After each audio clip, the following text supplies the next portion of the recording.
चलें जी, मेरा board show हो रहा है आपको? Yes sir. Okay, yes sir. तो हम लोग डिस्कस कर रहे थे कि जो हमने स्टार्ट में एक इफेक्ट देखा था कि इसको हम किस तरह से देखेंगे और क्या करेंगे। तो डेल ऑपरेटर आपको मैंने सिखाने की कोशिश की है कि ये बेसिकली इस टॉपिक को जो हम कहते हैं ना, ये है वेक्टर इंटीग्रेशन। हम उससे रेलेवेंट चीज़ों को थोड़ा कर रहे हैं। तो वेक्टर इंटीग्रेशन जो है उसमें हम एक टॉपिक देख चुके थे, छोटा सा टॉपिक था, ये था हमारा basically del operator. Del operator को हमने ऑपरेट किया था एक स्केलर क्वांटिटी पे, और इस स्केलर क्वांटिटी पे जब हमने ऑपरेट किया तो इसने इसका रिजल्ट जो था वो एक वेक्टर दिया था। इसकी एक एग्जांपल मैंने आपको बताया कि हम चेक कर चुके थे, जैसे हमने इंटरमीडिएट में ये एक टॉपिक पढ़ा था, electric field is the potential gradient. तो ये ग्रेडियंट, क्योंकि पोटेंशियल जो है या पोटेंशियल डिफरेंस जो होता है ये एक स्केलर क्वांटिटी है, इस पर आपने डेल ऑपरेट किया तो इसका जो आंसर था वो एक वेक्टर क्वांटिटी थी। तो ये इसका एक एस्पेक्ट था। और फिर ग्रेडियंट जो है इसको हम नॉर्मली इस तरह से लिखते हैं कि partial by partial x, partial by partial y and partial by partial z. ये i j and k are the unit vectors, तो इनकी वजह से ये एक वेक्टर क्वांटिटी बन जाती है। और जब ये किसी ऑपरेटर पे ऑपरेट हुई है, यानी स्केलर क्वांटिटी पे ऑपरेट हुई है, तो उसने हमें इसका जवाब एक वेक्टर दे दिया था। तो इसका कुछ रिजल्ट जो बनता है कि जैसे gradient of psi any scalar quantity is nothing but del of psi. तो जब डेल ऑफ साई आप करेंगे तो इसका जवाब जो है वो आपके पास एक वेक्टर क्वांटिटी की फॉर्म में आएगा। अच्छा, अब हम वेक्टर्स में आपको मैं पहले बता चुका था कि हमने ऑपरेशन जो है ना, जिस तरह हम मैथमेटिक्स में ऑपरेशन पढ़ते हैं, डी मैथ्स यानी division, multiplication, addition and subtraction, तो इसी तरह से जब हमने मल्टीप्लिकेशन स्टार्ट की तो मल्टीप्लिकेशन में हमारे पास वेक्टर की जो मल्टीप्लिकेशन थी वो दो तरह की हमें मिली थी। एक में ये था कि जब दो वेक्टर्स को मल्टीप्लाई किया जाए, इन अ सेंस कि उनका जो प्रोडक्ट है वो आपके पास एक स्केलर क्वांटिटी आए। दो वेक्टर्स को आपने मल्टीप्लाई किया और उनका प्रोडक्ट एक स्केलर क्वांटिटी आ गया, that is called dot product. और अगर दो वेक्टर्स को आपने इस तरह से मल्टीप्लाई किया कि उनका जवाब जो है वो एक वेक्टर क्वांटिटी आ रही है, इसको हम फिर क्रॉस प्रोडक्ट भी कहते थे, तो ये फिर एक वेक्टर क्वांटिटी कहलाएगी। डॉट प्रोडक्ट का एक दूसरा नाम हमने इनर प्रोडक्ट भी देखा था, और क्रॉस प्रोडक्ट को हम आउटर प्रोडक्ट भी कहते थे। सो ये वो फैक्ट्स हैं जो मल्टीप्लिकेशन में हमें वेक्टर्स की फॉर्म में नजर आते थे। अच्छा, अब हम यही डॉट और क्रॉस के हवाले से अपना एक वेक्टर लेंगे, क्योंकि एक वेक्टर अब हम डिफाइन कर चुके हैं, दैट इज अवर डेल। तो डेल वेक्टर जो है ना, इसको हमने यूं रखना है कि ये हमारे पास एक वेक्टर क्वांटिटी है। अब हम डेल के साथ डॉट लेंगे किसी वेक्टर का, यानी कोई एक वेक्टर ए है, तो ये डेल डॉट ए कहलाएगा, यानी del is a vector quantity, और इसका एक और वेक्टर के साथ हम डॉट प्रोडक्ट लेंगे। अब आपको पता है कि डॉट प्रोडक्ट जब भी लिया जाता है दो वेक्टर्स के दरमियान, तो उनका प्रोडक्ट जो है ना वो एक स्केलर क्वांटिटी आती है। तो अब इनकी स्केलर क्वांटिटी देखते हैं कि वो स्केलर क्वांटिटी हमारे पास क्या बनेगी। तो चलिए इसको स्टार्ट कर लेते हैं। तो जो पहला स्टेप है उसके अंदर हमने यूं किया कि हम कोई वेक्टर, कोई कोई पोटेंशियल ले लें या कोई फील्ड ले लें, कोई जो V है ना, ये कोई पोटेंशियल टाइप हमारे पास कोई फील्ड पोटेंशियल है, यानी आप इसको कह सकते हैं आसान अल्फाज में ये कोई वेक्टर फील्ड है आपके पास।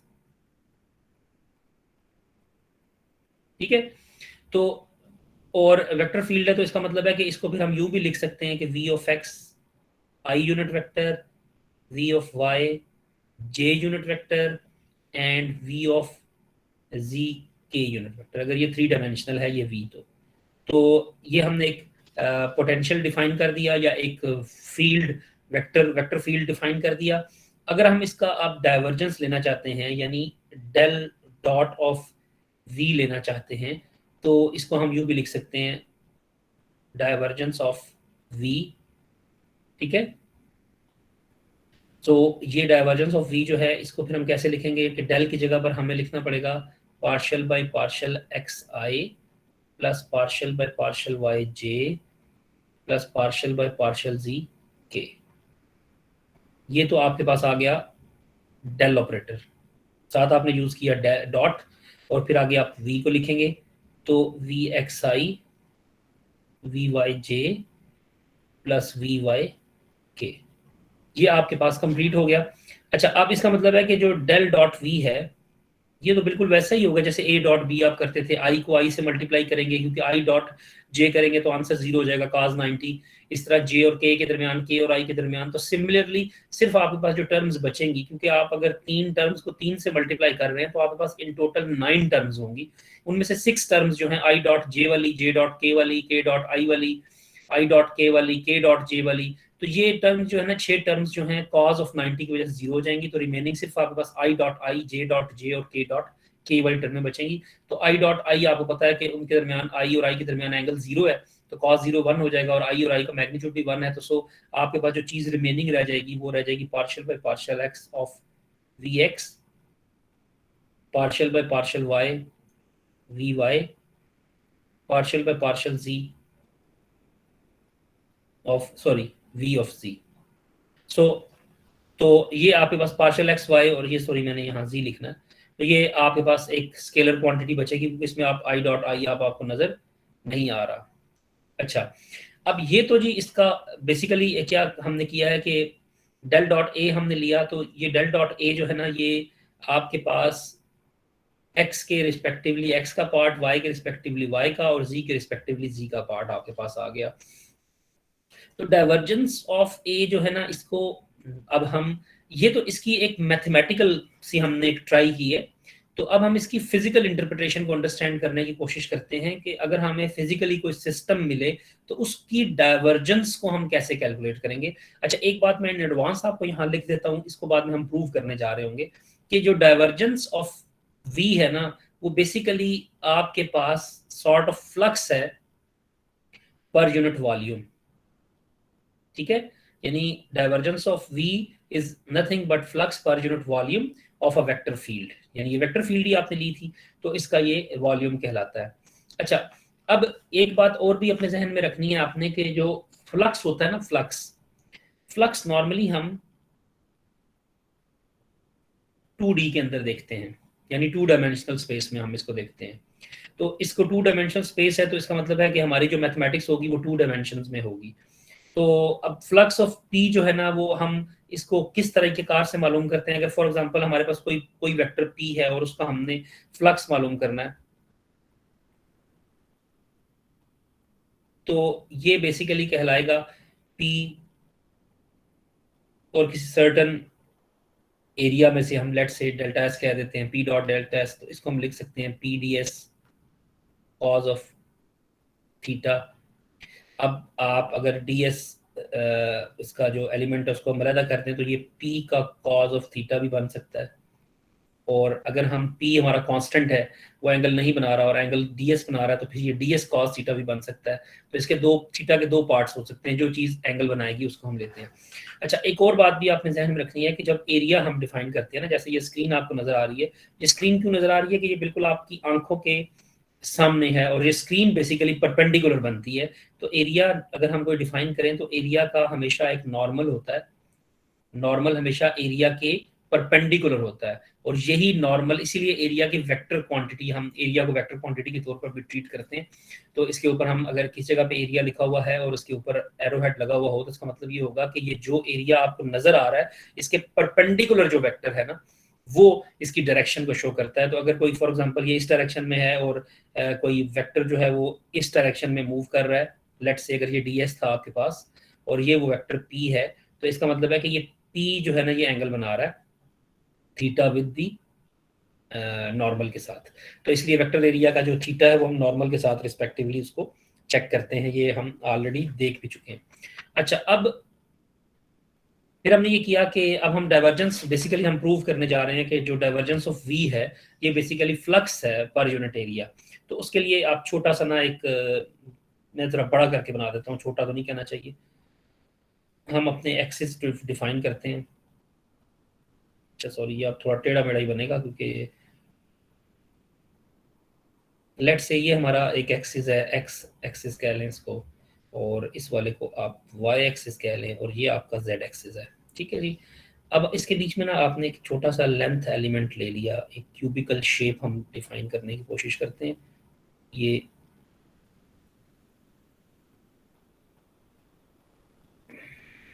एक आपके पास क्यूब हो गया, ठीक है। अब इस क्यूब के ना अगर आप फेसेस को देखें तो कितनी शेप्स आपको नजर आएंगी। एक ये वाला साइड है एक, और एक ये वाली साइड है दो, एक ऊपर वाली तीन, और एक उसके नीचे वाली चार, एक ये सामने वाली पांच, और एक इसके पीछे वाली छह। तो आपको इन टोटल 6 साइड्स इस क्यूब की नजर आएंगी। आप घर में भी कोई छोटा सा कोई क्यूबिकल पैक सा, ये जो डब्बा होता है चाय का डब्बा, जो पत्ती का डब्बा जिसको बोलते हैं, उसको देखें तो वो भी आपको 6 साइड्स नजर आ जाएंगी। कि हम इसको कैसे डिफाइन करते हैं। लेट्स से ये जो 6 साइड्स है ना, हमने ये किया कि इसके बिल्कुल सेंटर में, जो इस क्यूब के बिल्कुल सेंटर में ना कोई वैल्यू है जी v की। लेट्स से v जो हमने फील्ड वेक्टर कहा था वो इसके सेंटर में है। तो अब अगर हम इस सेंटर से इस फेस की तरफ चलें यहां तक, और या फिर इस फेस की तरफ चलें इस तरफ, तो ये सेंटर से जो इधर जा रहे हैं इधर जा रहे हैं, ये इधर वाला माइनस होगा और इधर वाला प्लस होगा, ऐसे हम इसको देखेंगे। अब मैं सिर्फ एक साइड बनाता हूँ, ये जो आपकी साइड है ना ये वाली, इसको मैं यहाँ डिफाइन कर लेता हूँ, यहाँ साइड पे बना देता हूँ कि ये वो साइड है जो आपको वहां से नजर आ रही थी, ये साइड, ठीक है। और यहाँ पर वो पोटेंशियल है v, पोटेंशियल नहीं कहना चाहिए सॉरी, वेक्टर फील्ड है। ये डिस्टेंस इसका हमने मालूम करना है। तो बेसिकली हम अगर इसका एरिया मालूम करना चाहेंगे ना, तो हमें ये देखना होगा कि कितनी उसकी डिस्टेंस, कितना उसने मिडल से ट्रेवल किया है, और मिडल से डिस्टेंस को ट्रेवल करना, और फिर उसके साथ साथ उसका चेंज, जो इस v का चेंज है with respect to this direction. अब ये डायरेक्शन x है, तो ये दो चीजें हमें इसके बारे में पता होनी चाहिए। यानी अगर मैं ये कहूं कि इस पॉइंट पे अगर आप खड़े हैं, ये फेस है आपका, ये वाला फेस है, इस पे आप खड़े हैं, इसका नॉर्मल की डायरेक्शन आपको पता है इस तरफ होगी, वेक्टर एरिया बनाएंगे। और ये वाला जो दूसरे वाला होगा इसका नॉर्मल इस डायरेक्शन में होगा, तो ये नॉर्मल्स भी एक दूसरे के ऑपोजिट होने हैं। अच्छा, अब हम अगर इसको फॉर एग्जांपल डिफाइन करने की कोशिश करते हैं और हम कहते हैं कि जी ये जो आपके पास डायरेक्शन है, क्योंकि यहाँ थोड़ी सी अब खिचड़ी सी बन गई है, तो ये इस फेज को अगर हम देखते हुए बनाएं, तो सेंटर से लेकर ये जो डिस्टेंस इसने ट्रेवल किया है, ये बेसिकली चेंज होगा डेल्टा ऑफ वी बाय, या डेल्टा ऑफ एक्स कह लेना आप, एक्स इजी रहेगा, डेल्टा ऑफ एक्स बाय 2। यानी x डायरेक्शन है तो x बाय 2, इधर आया तो ये माइनस साइन के साथ होगा, और अगर हम इस पॉइंट से इधर की तरफ चलेंगे तो ये पॉजिटिव डायरेक्शन में माना जाएगा। यानी हम बेसिकली दो फेसेस एक ले रहे हैं, एक ये फेस ले रहे हैं x का, और एक ये फेस ले रहे हैं x का। इस तरह दो y के होंगे और दो z के होंगे, तो आप बस टोटल 6 फेसेस बनेंगे। अच्छा, अब वॉल्यूम एलिमेंट अगर हम इसका देखना चाहते हैं, तो वॉल्यूम एलिमेंट आपको पता है कि डेल्टा x डेल्टा y और डेल्टा z, ये इसका वॉल्यूम एलिमेंट बनता है।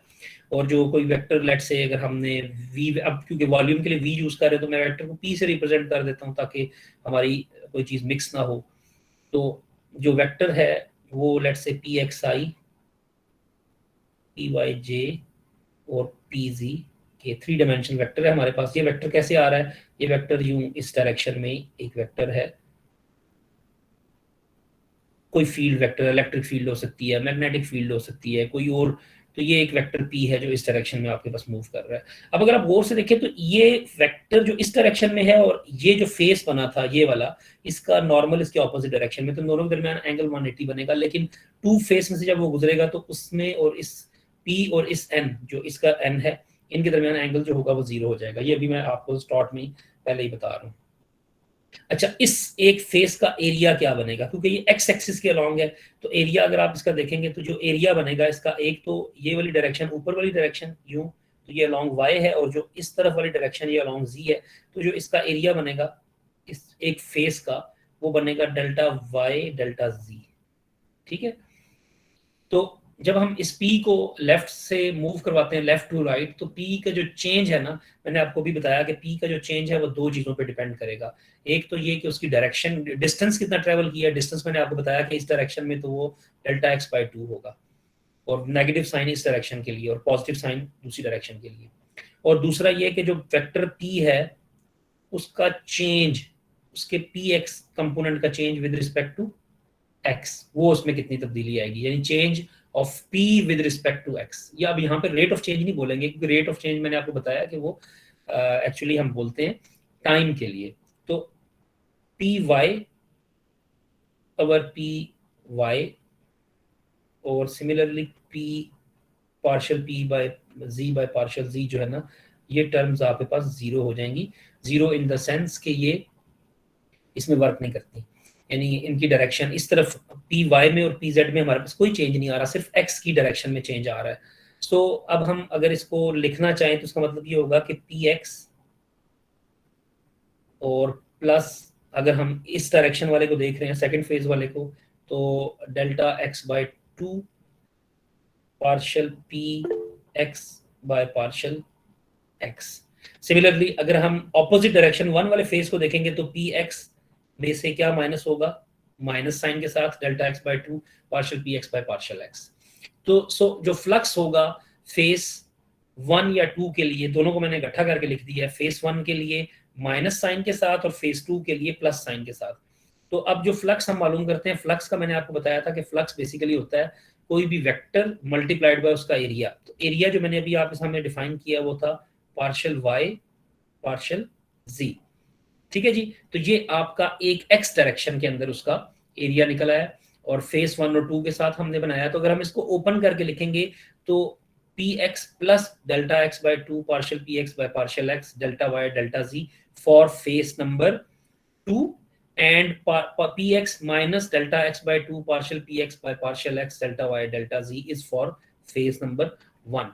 तो अगर आप नेगेटिव साइन मैंने आपको पहले समझा दिया कि इसके लिए क्यों आ रहा है, इसमें आपकी डायरेक्शन ऑपोजिट्स हो रही हैं दोनों तरफ से, ठीक है। तो अगर मैं नेट फ्लक्स को मालूम करना चाहूं, यानी एक्स एक्सिस में कितना नेट फ्लक्स गुजरा, तो नेट फ्लक्स के लिए आपको पता है ना, फाइनल माइनस इनिशियल आप करते हैं, तो p x plus delta x by two partial p x by partial x, और इसी तरह से फिर माइनस इनटू माइनस हो जाएगा, यानी P x minus delta x, और साथ आप टोटल के लिए आप डेल्टा वाई डेल्टा जी आपने साथ लिख दिया। तो ये माइनस और ये वाला माइनस जो है ना ये प्लस कर देगा, ये पी एक्स माइनस वाला रह जाएगा, तो ये इससे बाद में कैंसिल होना है, और delta x by two partial p x by partial x और माइनस माइनस ये वाला जब प्लस बनेगा तो डेल्टा एक्स बाय टू। तो सो आपके पास, मैं अगले उस पर चला जाऊंगा, थोड़ी सी चीज़ें आपको यहाँ याद रखनी पड़ेंगी। तो जो नेट फ्लक्स आपके पास आएगा ना, वो कुछ इस तरह से होगा कि delta x by two partial p x by partial x, ठीक है, और plus delta x by two partial p x by partial x, और डेल्टा वाई और डेल्टा जी आपने साथ इसके यूं लिख दिया। ये दोनों जब ऐड होंगे तो ये बन जाएगा पार्शियल, मैं इसको थोड़ा रीअरेंज भी कर देता हूँ, साथ ही partial p x by partial x, साथ डेल्टा एक्स आ जाएगा, delta x by two delta x by two, तो ये डेल्टा एक्स रह जाएगा, और बाहर आपके पास है डेल्टा वाई डेल्टा जी। सो ये अब इसको रीअरेंज किया तो आपके पास बन जाएगा partial p x by partial x into delta x delta y delta z को मैंने आपके सामने वॉल्यूम एलिमेंट कहा था। तो ये एक्स एक्सिस का नेट फ्लक्स आ गया, ये नेट फ्लक्स इसका है एक्स एक्सिस के अलोंग का। सो इसी को अगर हम अब वाई एक्सिस के लिए देखेंगे तो net flux for y axis क्या हो जाएगा, that is partial p y by partial y, और उसी तरह से volume element delta v. Delta v is stands for delta x delta y delta z, इनका प्रोडक्ट। और सिमिलरली अगर आप नेट फ्लक्स जी का देखना चाहते हैं जी डायरेक्शन के लिए, तो वो बन जाएगा partial p z by partial z into delta v. तो टोटल जो फ्लक्स होगा इसका, it is the sum of whole direction flux, यानी net flux x direction plus y direction plus z direction. तो जब आप इसको इकट्ठा करके लिखेंगे तो ये बनेगा partial p x by partial x. अब इसके साथ भी डेल्टा वी है, इसके साथ भी डेल्टा वी है, इसके साथ भी डेल्टा वी है, तो मैं इसे कॉमन रख लेता हूँ, partial p y by partial y and partial p z by partial z into delta of v. So ये आपके पास एक टोटल फ्लक्स इसका आ गया, and total flux is partial px by partial x plus partial py by partial y partial pz by partial z into delta v। अच्छा, अब ये जो डेल्टा v है ये यहाँ मल्टीप्लाई हो रहा है, अगर इसको इस साइड पे मैं ले आऊं तो ये डिवाइड हो जाएगा, यहाँ से ये इस साइड पे आ गया।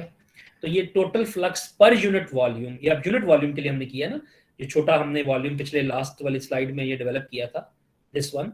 तो ये यूनिट वॉल्यूम के लिए हमने इसको जब डेवलप किया, तो जो total flux per unit volume है, it is nothing but the partial x partial p x by partial x partial p y. और अब ये जो चीज थी partial p x partial p y partial p z, इसको हम पिछले टॉपिक में या इसी टॉपिक के स्टार्ट में कह नहीं चुके थे कि it is the dot product of two vectors and it is equals to the total flux per unit volume. ठीक है, तो इसी चीज को हम डॉट पर, इसका मतलब है कि दो वेक्टर्स का जब भी हम, अब ये फिजिकल इंटरप्रिटेशन आप अंडरस्टैंड कर रहे हैं कि जब भी दो वेक्टर्स को हम इस तरह से मल्टीप्लाई करें कि उनका प्रोडक्ट एक स्केलर क्वांटिटी या इनर प्रोडक्ट आए, तो it is actually the flux per unit volume. तो ये बात आपने अब अपने जहन में बिठानी है कि ये फ्लक्स पर यूनिट वॉल्यूम के हिसाब से हमने एस्टिमेट किया है। अच्छा, एक उसके बाद हमारे पास अगली एक और चीज है कि जैसे अभी अगर एक वेक्टर को हमने सिंपली डेल के साथ मल्टीप्लाई किया स्केलर क्वांटिटी को, तो वेक्टर बन गया, that is called gradient operator. फिर हमने दो वेक्टर्स को आपस में मल्टीप्लाई किया और डॉट प्रोडक्ट के हवाले से, तो वो हमारे पास ग्रेडियंट बना, सॉरी डाइवर्जेंस बना। और डाइवर्जेंस ने हमें क्या बताया कि ये दो वेक्टर्स को जब आप डॉट प्रोडक्ट लेते हैं, इनर प्रोडक्ट लेते हैं, तो बेसिकली होता है flux of the vector divided by its volume, जिसमें से वो फाइंड आउट होता है।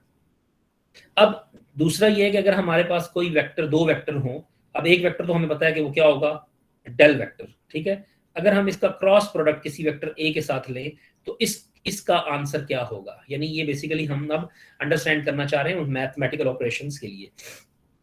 तो ये भी बड़ा इसी तरह का आपने डेवलप करना है कि लेट्स से ये कोई आपके पास ना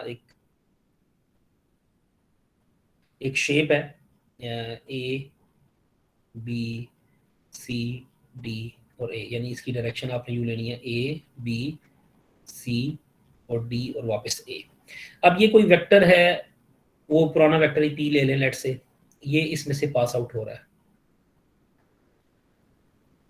ठीक है, ये पी वेक्टर है जो इसमें से पास आउट हो रहा है, और आपको मैंने बताया कि इसका जो वेक्टर एरिया होगा यानी नॉर्मल, उसकी डायरेक्शन भी इसी तरह से है, एन इस डायरेक्शन में है।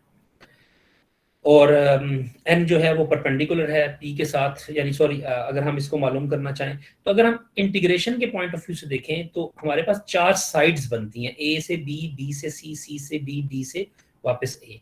तो अगर मैं इस वेक्टर पी का डॉट प्रोडक्ट या इसको मल्टीप्लाई करता हूं और इसकी मैं इंटीग्रेशन करने की कोशिश करता हूं फ्रॉम होल ए टू वापस ए से बी, फिर बी से सी और फिर सी से डी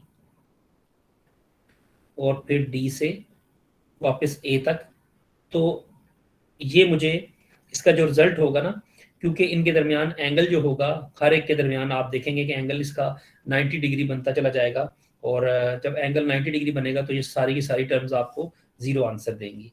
लेकिन ये उस सूरत हाल में होगा, अब क्योंकि ये 2D में हम पिक्चर बना रहे हैं तो इसलिए हमें ये चीज़ ज़रा अंडरस्टैंड करने में प्रॉब्लम होती है। यहाँ पर आप ये बात ध्यान में रखें कि ये जो सारे जीरो हैं, ये जीरो इस वजह से हैं कि जो आपका एन है ना, that is actually perpendicular to p. जब ये परपेंडिकुलर होंगे तो ऑटोमेटिकली एंगल 90 डिग्री हो जाएगा, और जब काज यहाँ पे डॉट प्रोडक्ट में पुट करेंगे तो काज 90 की वैल्यू जीरो हो जाएगी। इसी का बी पार्ट अगर हम यू कर लें कि इसी वेक्टर को अब हम कुछ इस तरह से बना लेते हैं, ये वो ए ये वाला ले लें, ये बी ले लें, सी और डी, और उसी तरह से आपने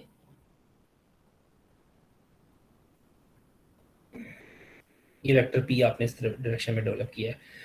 सो अब जो एरिया है that is not perpendicular but area is parallel to P.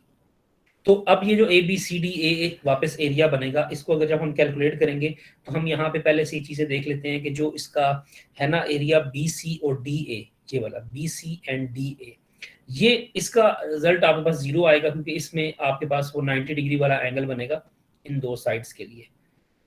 लेकिन जो ए बी, यानी आप यहाँ लिख भी लें कि B C and D A जो है ना, इसका जब आप डॉट प्रोडक्ट लेंगे यानी इंटीग्रेट करेंगे तो ये दो रिजल्ट जीरो हो जाएंगे, और रिमेनिंग दो जो हैं ए बी